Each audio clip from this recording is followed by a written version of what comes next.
नमस्कार साथियों। तो आज है 27 अगस्त 2026। दोस्तों, ओवरऑल बाजार की सेंटिमेंट आज भले ही काफी वीक था। अब सवाल उठता कि कल क्या होगा 28 तारीख को, जानेंगे इस वीडियो में। साथ में शेयर मार्केट से रिलेटेड बहुत सारी इंपॉर्टेंट जानकारी आपके साथ में शेयर करूंगा और मोस्ट इंपॉर्टेंट फैक्टर कल मार्केट एनालिसिस। तो रिक्वेस्ट करूंगा आप सभी को प्लीज वीडियो को बिना स्किप किए पूरा अंत तक जरूर देखना।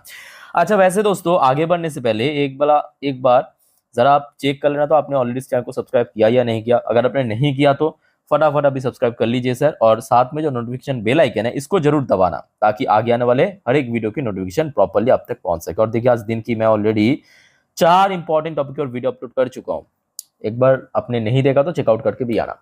चलिए, सबसे पहले शुरुआत करते हैं। आज हमारे मार्केट एनालिस्ट दोस्त ने क्या कहा, देखिए आज इस टॉपिक को कवर किया है LKP सिक्योरिटीज की तरफ से एक एनालिस्ट ने। अच्छा, ये फैक्ट है कि निफ्टी 50 अभी धीरे धीरे स्लाइड कर रहा है, मतलब नीचे की तरफ मूव कर रहा है, ठीक है। और खास करके आज तो 24,100 को भी ब्रेक करके नीचे क्लोजिंग दिया। सो जिस वजह से कल के लिए जो इंपॉर्टेंट सपोर्ट लेवल मेंशन किया एनालिस्ट ने 23,900 को, मतलब अगर 24,000 ब्रेक हो गया तो 23,900 तक जा सकता है। और अपर साइड में सबसे पहला रेजिस्टेंस मेंशन किया एकदम नियर टर्म में 24,200, और उसके बाद 24,350। बट दोस्तों, कल कहीं ना कहीं मार्केट रिकवर होने की एक हिंट मिल रहा है। चलिए आगे चल के मैं आपको बताऊंगा। अच्छा, अब देखिए सेम टॉपिक को कवर किया मनी कंट्रोल की तरफ से दूसरे एक और एनालिस्ट ने अपना एक विचार रखा बाजार के बारे में। देखिए टेक्निकल व्यू, बियर्स में Titan grip below Nifty 50 24,000 support. तो यहाँ पे एक बहुत अच्छी बात कहा कि देखिए, अगर निफ्टी 50 24,000 के नीचे चला जाते हैं तो कहीं ना कहीं बाजार और ज्यादा बेरिश हो सकता है। साथ में बैंक निफ्टी के लिए कहा कि bank Nifty signal consolidation with 57,000 as की सपोर्ट। सो बैंक निफ्टी जब तक 57,000 के ऊपर टिका है तब तक ये कंसोलिडेट कर सकते हैं। और अपर साइड में तो आपको पता ही होगा 58,000 पे पिछले एक महीने से बार बार स्ट्रगल किया। अच्छा, अब देखिए कुछ रेंज भी मेंशन किया, जैसे कि 24,025 से लेके 24,000 as a support point. In case अगर ये सपोर्ट टूट गया तो नीचे की तरफ 23,900 से लेके 23,800 तक निफ्टी स्लाइड कर सकते हैं। At the same time upper side में ऊपर की तरफ 24,300 से लेके 24,400 इमीडिएट हर्डल पॉइंट मेंशन किया निफ्टी 50 के लिए। अच्छा, अब देखिए इस टॉपिक को हम इस वीडियो की आखिरी 3-4 मिनट पे और अच्छे से डिटेल में समझेंगे। अब चलिए कुछ इंपॉर्टेंट डेटास, रिपोर्ट, जानकारी आपके साथ में शेयर करता हूं। थोड़ा पेशेंसफुली आप लोग देखिए, सुनिए, समझते जाइए। सबसे पहले बात करेंगे एस एन पी आपको पता होगा एक रेटिंग एजेंसी कंपनी के साथ साथ एक फंड कंपनी भी है। तो एस एन पी की तरफ से भारत मतलब भारत की इकोनॉमी को, तो देखिए ये जो सब रेटिंग कंपनी है, Fitch rating, S N P, Goldman Sachs, ये क्या करता है कि कोई कंपनी की, बड़े कंपनी को खासकर टारगेट करता है या तो कोई देश की इकोनॉमी को टारगेट करता है, उसमें रेटिंग वगैरह देता है। तो इसमें फायदा क्या होता है, अगर कोई रेटिंग कंपनी ने डाउनग्रेड किया कोई देश की इकोनॉमी को या अपग्रेड किया, तो क्या है कि उसके ऊपर बेस करके दोस्तों फॉरेन जो इन्वेस्टर्स है वो निवेश करते हैं। तो जिस वजह से ये सब जो रेटिंग्स है ना, वो बहुत मायने रखता है इन्वेस्टमेंट की पर्पस। सो भारत को यहाँ पे रेटिंग दिया है BBB, और साथ में A2 मतलब long term and short term, और साथ में स्टेबल आउटलुक, जो कि एक अच्छा रेटिंग कहा जाता है, ठीक है। सो ये रहा भारत की रेटिंग। ये देखिए साथ में क्या कहा, saying the economy strong fundamentals would help it withstand near-term pressure from elevated energy prices and weak agricultural condition, even as growth is expected to the moderate this financial year। ठीक है, सो एक अच्छा रेटिंग दिया है भारत को। अच्छा, फिर आ जाइए दोस्तों एक और important update, India Inc revenue growth to moderate 13 to 15% in Q2। So देखिए Q1 पे भारत की जो कंपनीज की अर्निंग तो आपने देखा ही है, काफी अच्छा था, मतलब अनएक्सपेक्टेडली बेटर आप कह सकते हो। और Q2 के लिए जिस वजह से कहा कि इस बार मॉडरेट ग्रोथ हो सकता है रेवेन्यू के अंदर भारत की कंपनीज की, अराउंड 13 से लेके 15%। अब देखिए 13 से लेके 15%, मतलब ये मत सोच लेना कि सब, मतलब जो बड़े कंपनी नहीं, यहाँ पे सारे कंपनी की बात चल रहा है, ठीक है। अगर कोई कंपनी मान लीजिए कि नेगेटिव में ग्रोथ दिया, कोई कंपनी 200% की ग्रोथ रख दिया, हो सकता है, तो सारे कंपनी मिला के। अच्छा, फिर आ जाइए एक और इंपॉर्टेंट रिपोर्ट आपके इंडिया रेटिंग की तरफ से कहा गया, India ratings revise financial year 27 bank credit growth upward to 15%। क्या मतलब इसका दोस्तों, जैसे कि आपको मैं अभी दिखाया S&P वो बाहर की रेटिंग कंपनी है, भारत का भी कुछ है इंडिया रेटिंग। इंडिया रेटिंग मतलब इंडिया रेटिंग एक कंपनी का नाम है, ठीक है। उन्होंने रिवाइज किया है ये जो फाइनेंशियल ईयर चल रहा है, इस फाइनेंशियल ईयर पे भारत की जितने भी बैंक्स हैं, सब बैंक्स की जो क्रेडिट ग्रोथ है लगभग 15% दोस्तों ग्रो कर सकते हैं। और साथ में ये भी कहा कि प्रोविजनिंग फॉर एक्सपेक्टेड लॉस में हिट प्रॉफिट, जो प्रोविजन मिलता है ना टैक्स प्रोविजन, उस वजह से लॉस से हिट कन्वर्ट हो सकते हैं। तो यहाँ पे काफी अच्छा ऑप्टिमिस्टिक बात का बैंक्स के बारे में। चलो अच्छी बात है। नेक्स्ट दोस्तों, सेबी की चेयरपर्सन तुहिन कांता पांडे, तो पांडे जी ने कहा एनएससी आईपीओ को लेके कि NSC IPO close to approval, but दोस्तों ये जो रिपोर्ट है ना, ये मैं कहूंगा बीएससी की शेयर को इंपैक्ट कल कर सकते हैं, क्योंकि ये स्टेटमेंट आया है खुद सेबी की चेयरमैन की तरफ से, कहा गया कि एनएससी आईपीओ बहुत जल्दी मतलब अप्रूवल मिल जाएगा, तो ये कहीं ना कहीं बीएससी को कल इंपैक्ट कर सकता है। तो कल बीएससी की शेयर को नजर रखना है इस न्यूज के कारण। अच्छा, फिर आ जाइए दोस्तों एक और वाइटल अपडेट। अच्छा, जो आपको मैं बार बार कहता हूँ कि देखिए ये जो एथर एनर्जी है, ठीक है, ये क्या है, इलेक्ट्रिक व्हीकल्स मेकर है, टू व्हीलर सेगमेंट में बनाते हैं, बहुत शानदार इसकी प्रोडक्ट है, 100% इंडिजीनियस प्रोडक्ट। अब दोस्तों आपको पता होगा आज से ठीक 3 हफ्ता पहले की बात है, बहुत पीछे जाने की जरूरत नहीं है, 3 हफ्ता पहले आपको इन्फॉर्म भी किया था, एक और two wheelers maker Hero MotoCorp Ather Energy पे एक पोर्शन स्टेक एक्वायर किया था, और वो जो पोर्शन एक्वायर किया था उसको फिलहाल बढ़ाने का प्लान किया, मतलब फिर से 1758 करोड़ की इन्वेस्ट करेगा। अच्छा, पहले कितना स्टेक तय करें आपको बता देता हूं, जस्ट अ मिनट। पहले ये देखिए, ये देखिए एथर में जो हीरो मोटोकॉर्प की स्टेक है आज 29.88%, तो उसको बढ़ा के 32.8% करने का प्लान किया। कौन? Hero MotoCorp. तो कल दोस्तों एथर एनर्जी की शेयर में एक और बुलिश मोमेंटम बन सकते हैं। और जो आपको मैं इसके पहले ही बार बार कहा था कि देखिए ये सब शेयर दोस्तों वेट मत करना, मतलब अगर शेयर आपको 7, 8, 9, 10% डिस्काउंट पे भी मिल रहा है, जो कि मिल रहा भी है, यहाँ पे आई थिंक कि वेट करना बहुत बड़ी मूर्खता है, कि आप वेट करेंगे तो पूरा मतलब जीवन आपका निकल जाएगा अच्छे शेयर में वेट करते करते। जहां पे आपको डिसीजन लेना है, फास्ट डिसीजन लेना है, जहां पे आपको एक्चुअली वेट करना है वहां पे वेट भी करना है, बट हर जगह वेट करना नहीं चाहिए, ठीक है, क्योंकि वैल्यूएशन अनलॉक हो रहा है एथर की। और आज आप देखिए एथर 13,000 के नीचे स्ट्रगल कर रहा है, और ये न्यूज के चलते, क्योंकि आज रात की न्यूज है, इंपैक्ट देखने को नहीं मिला, अगर सब कुछ सही रहा कल 13,000 ब्रेकआउट भी दे सकता है, जो कि स्ट्रगल कर रहा था पिछले कुछ टाइम से।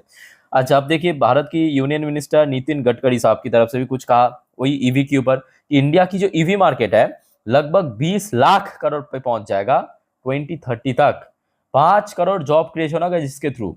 और इलेक्ट्रिक व्हीकल्स दोस्तों एक बहुत इंपॉर्टेंट सेगमेंट, और यहाँ पे दोस्तों सिर्फ मैं यूं ही नहीं कह रहा हूं बहुत सारे आगे पीछे चीज को ऑब्जर्व करने के बाद। सबसे बड़ी बात क्या है?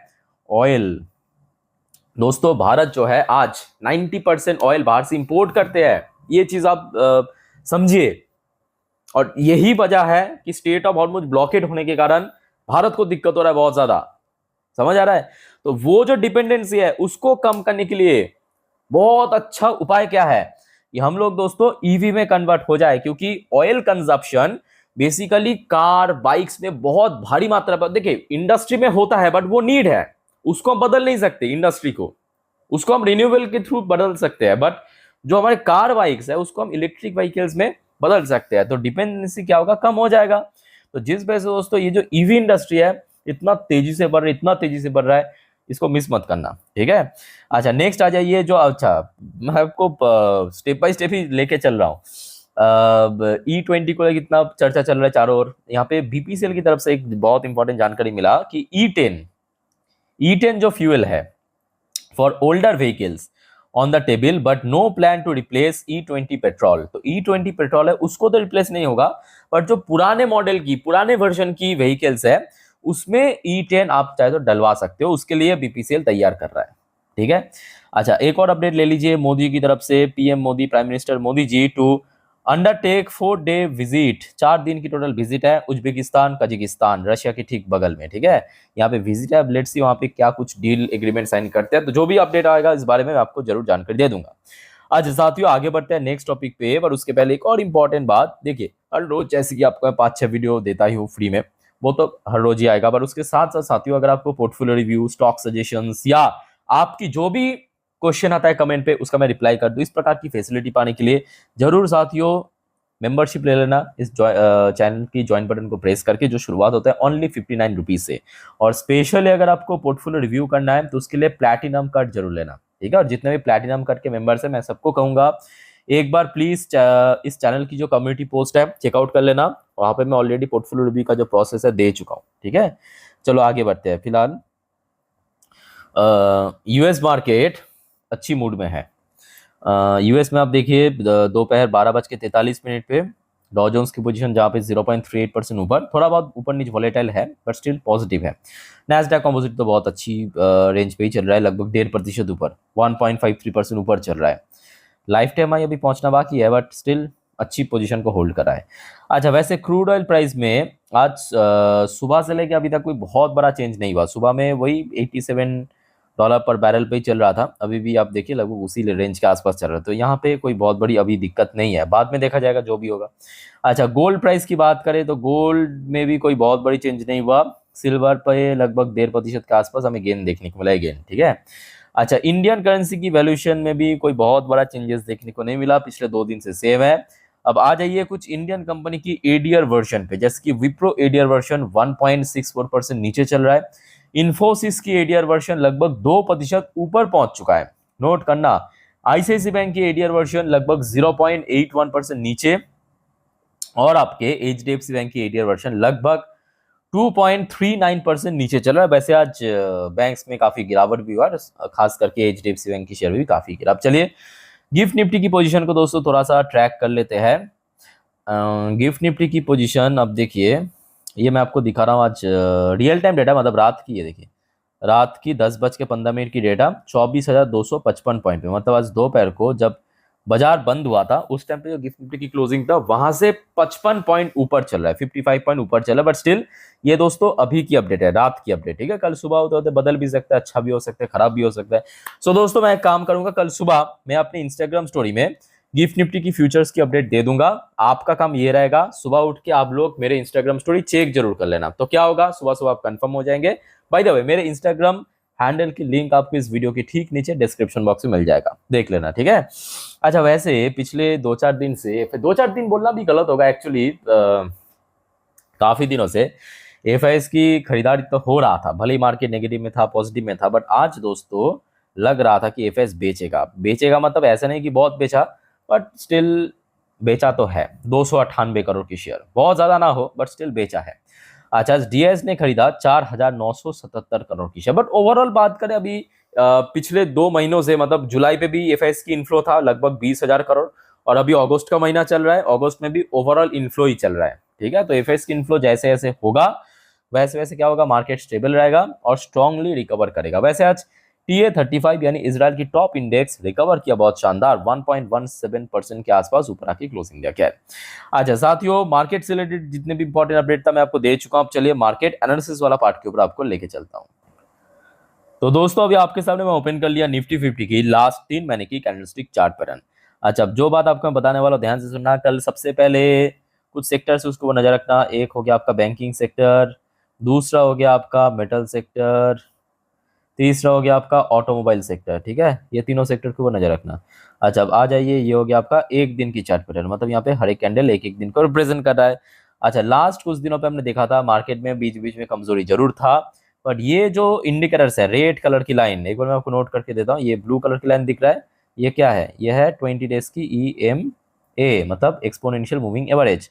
और नीचे जो आपको रेड कलर की लाइन दिख रहा है वह 50 दिन की EMA, मतलब 50 दिन की एक्सपोनेंशियल मूविंग एवरेज। तो पिछले कुछ टाइम से अगर आप देखेंगे, ये जो रेड कलर की लाइन, इसी के ऊपर ही बार बार क्या मिल रहा था, सपोर्ट मिल रहा था। अनफॉर्चुनेटली आज क्लोजिंग दिया इस रेड कलर की लाइन को ब्रेक करके थोड़ा नीचे आके इस रेंज पे, ठीक है। तो जिस वजह से कल के लिए जो सपोर्ट की रेंज वो थोड़ा और नीचे हो जाएगा। सपोर्ट कहाँ पे आप मिलेगा, सबसे पहली बात देखिए लास्ट वीक में एक बार हमने देखा था नीचे आया था, यहाँ पे सपोर्ट मिला था, उसके बाद ऊपर स्पाइक किया था, ठीक है। सो उस हिसाब से अगर हम बात करें नीचे की तरफ दोस्तों, इमीडिएटली 24,000 एक बढ़िया सपोर्ट प्ले कर सकते हैं कल के लिए। हाँ, इनकेस अगर 24,000 की लेवल भी टूट गया, जिसका चांस काफी कम लग रहा है, तो नीचे 100 पॉइंट 23,900 इसको आप सपोर्ट मान सकते हो, ठीक है। अच्छा, अब आ जाइए ऊपर की तरफ। ऊपर की तरफ देखिए, मैं आपको 4 घंटे की चार्ट पैटर्न दिखाना चाहूंगा, यहाँ पे आपको और अच्छे से समझ आ जाएगा। क्योंकि आज आप देखिए सेकेंड हाफ में, क्योंकि 4-4 घंटे की चार्ट्स है, तो ये आज फर्स्ट हाफ और ये आज सेकेंड हाफ की कैंडल्स।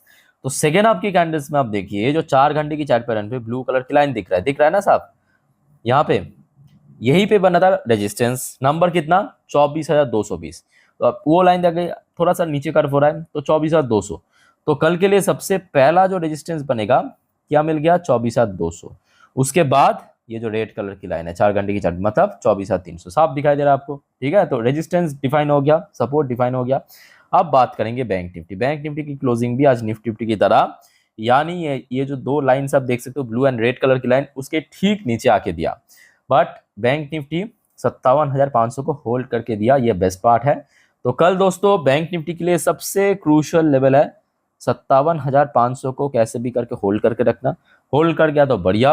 अपर साइड में 58,000, जहां पे पिछले एक महीनों पे मल्टीपल टाइम, एक आध बार नहीं 8 से 9 बार हडल फेस किया, तो ये हो गया आपका हडल रेंज, ये हो गया आपका क्रूशियल लेवल। और लोअर साइड में अगर ड्रॉप होते हैं तो 57,000 दोस्तों आप देख सकते हो, 57,000 नीचे एक अच्छा सपोर्ट पॉइंट है, ठीक है। तो दोस्तों मैं आपको निफ्टी 50 बैंक निफ्टी एकदम डिटेल में अच्छे से एक्सप्लेन कर दिया, जितना सिंपल हो सके। फिर भी आपका कोई डाउट या कंफ्यूजन है, कमेंट करके जरूर बताइए। अच्छा, वीडियो वाइंड अप करने से पहले दोस्तों एक और इंपॉर्टेंट बात देखिए, जो आपको मैं बार बार कहता हूँ, गलती से भी एफएनओ ट्रेडिंग ये सब चक्कर में मत पड़ना, ठीक है। नॉर्मली आप वीडियो देखिए, सीखिए, जानिए। कोई दिक्कत है, कंफ्यूजन है, कमेंट करके प्लीज बताइए। बाकी दोस्तों वीडियो को वाइंड अप करता हूँ। टेक केयर, बाय बाय, जय हिंद।